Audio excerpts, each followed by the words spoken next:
अगर आप चाहते हैं निषाद फिल्म के ऑडियो वीडियो सबसे पहले आप तक पहुंचे, तो इस चैनल को सब्सक्राइब करें और साथ ही बेल आइकन को दबाना ना भूलें।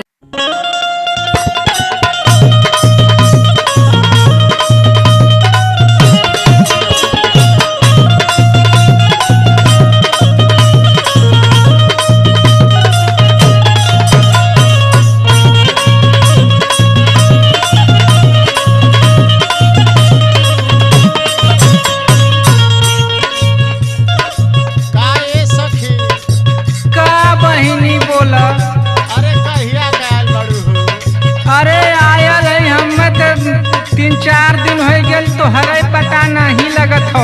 का हाल चाल बा? अरे का हाल चाल बताई, का पूछे चाहती हो? अरे तने अपने बंगरुआ का हाल बताओ तू हो। तो ऐसे साफ साफ बोलतू का है न, बसुना का बताई, इतना दुख बा हमके हमारे ससुरे न।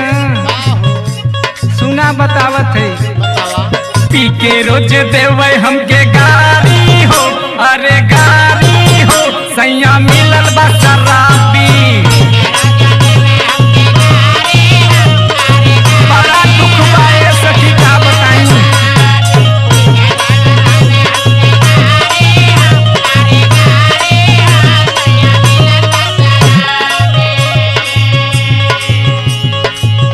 निकी लगे नहीं भात तरकारी हो, तरकारी हो, सैया मिलल बा शराबी।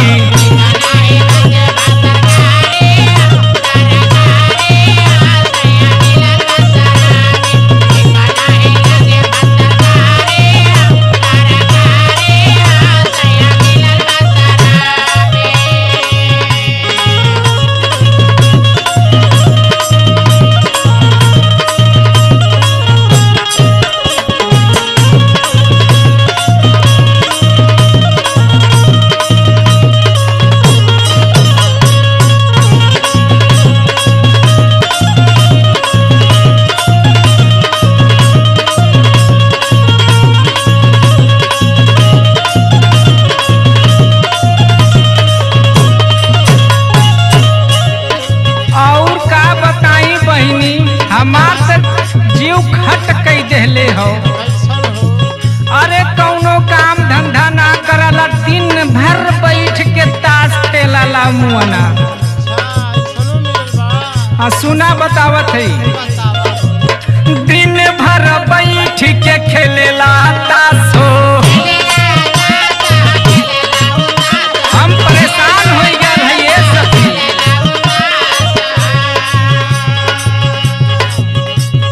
हमारे जिंदगी के कैले बनासो।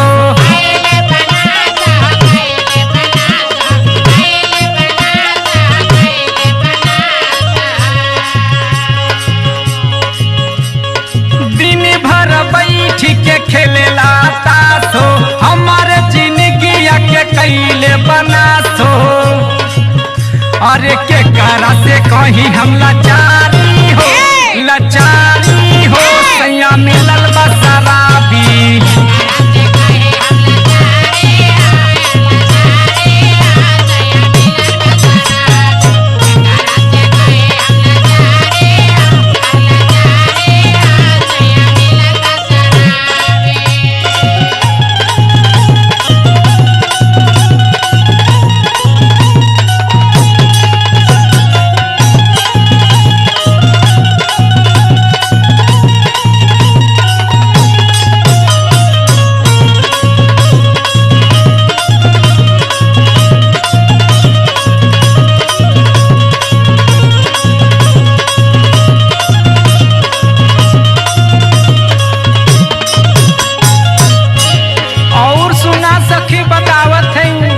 बारे में अरे कहिला कि जा तनी कमा उमा लियावा, ये तने में इतना जोर दौड़ाला हमें मारे न।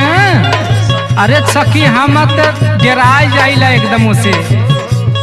सुना बतावत है। कहिला कि कमाए जाहो सैया बहरा,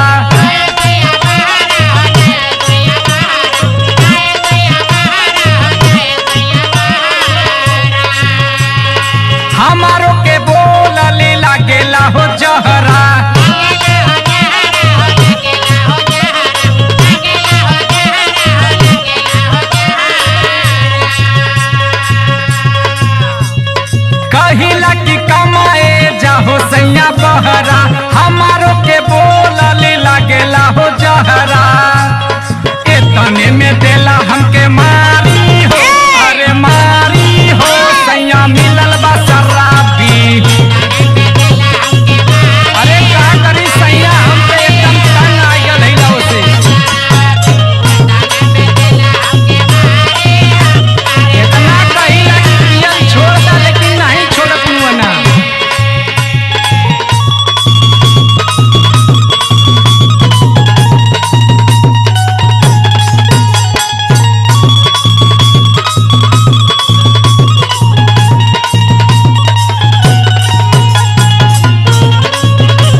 धैले बसात हो।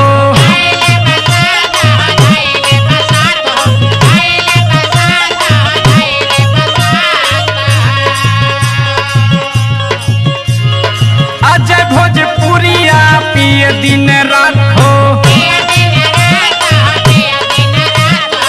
अरे दिन रात पी के उल्लूल रहेला।